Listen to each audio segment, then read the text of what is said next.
बीमारियों के इलाज में होने वाले खर्च का बड़ा हिस्सा दवाइयों का होता है। हमारी टीम की एक सदस्य ने आमतौर पर काम आने वाली कुछ दवाइयों का एक प्रिस्क्रिप्शन डॉक्टर से लिया। फिर उन्होंने ये दवाइयाँ बाजार में एक केमिस्ट की दुकान से खरीदी। कितना? 2151। और यही दवाइयाँ उन्होंने जेनेरिक मेडिसिन्स की दुकान से भी ली। कितना हुआ इसका? 354। दवाइयों की कीमत में जमीन आसमान का फर्क दिखाई दिया। राजस्थान में कम कीमत में मिलने वाली इन जेनेरिक दवाइयों की शुरुआत की चित्तौड़ के पूर्व कलेक्टर डॉक्टर समित शर्मा ने।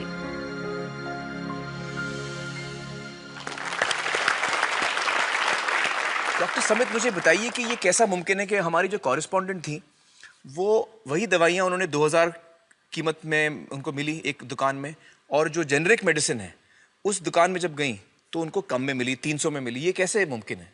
ठीक इसी समय प्रतिक्षण प्रतिपल एक ट्रेजेडी हमारे चारों ओर घट रही है। अर्थक्वेक की या कोई सुनामी की बात करें, उसमें जितने लोगों की जानें एक दिन में जाती हैं, उससे ज़्यादा जानें प्रतिदिन इस ट्रेजेडी की वजह से जाती है। जी, वो क्या ट्रेजेडी है? वो ट्रेजेडी ये है साहब कि जो दवाइयों की जो वास्तविक कीमत है वो तो बहुत ही कम है, पर जो दवाइयाँ हम जब बाजार से खरीद के लाते हैं तो हमें वो 5 गुना, 10 गुना, 20 गुना, कई बार तो 50 गुना से भी ज़्यादा दामों पे हम उसको खरीदते हैं।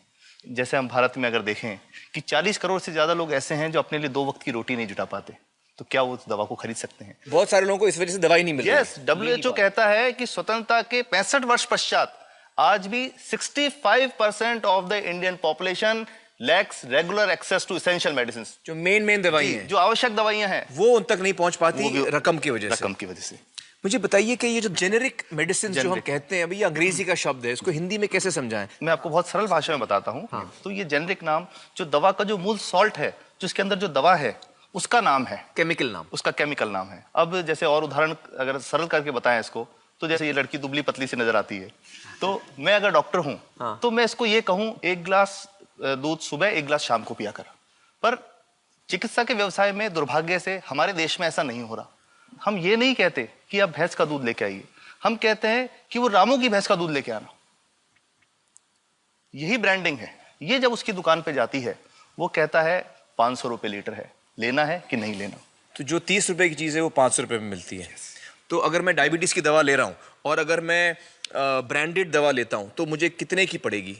जैसे एक 117 रुपए में भी है, 117 रुपए में मिलती है। और अगर वही चीज हम उसके जेनेरिक मेडिसिन के नाम से लें तो वो कितने की बनती है? वो मात्र 1 रुपए 95 पैसे में 10 गोली मिलती है।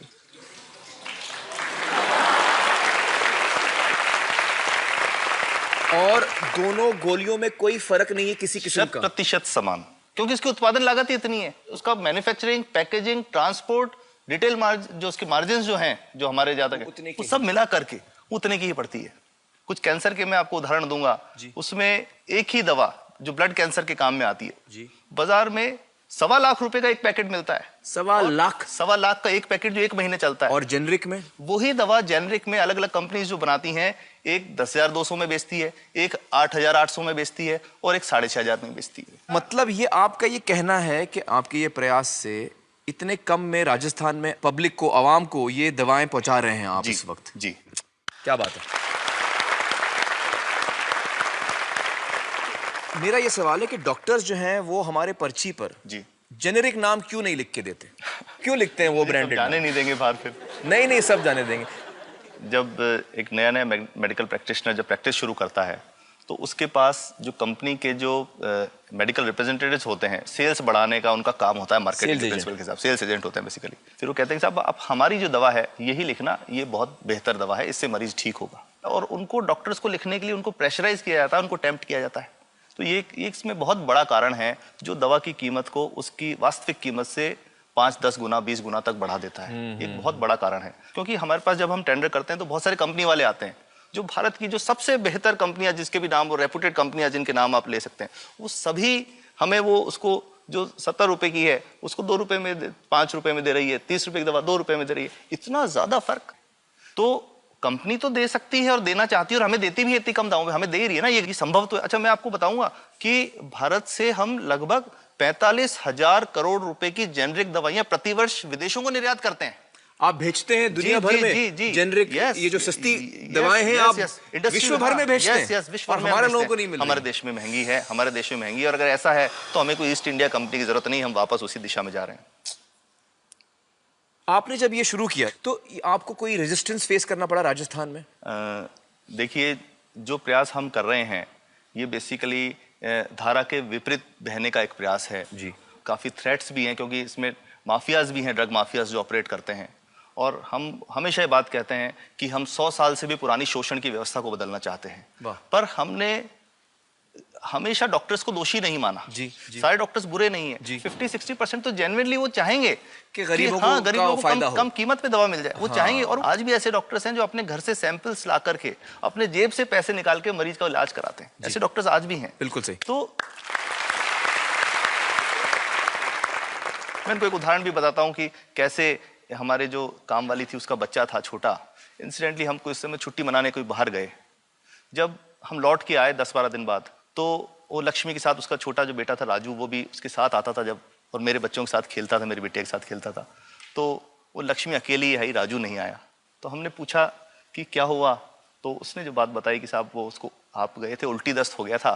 उल्टी दस्त की बीमारी के लिए वो जब दवा लेने गई तो केमिस्ट ने उसको कहा कि इसके तो 400 रुपये लगेंगे। तो उसने कहा साहब मैंने खूब मांगा, मेरे पास 400 रुपये मुझे नहीं थे, और मेरा बच्चा रात को ही उसको दस्त आते रहे, वो ख़त्म हो गया।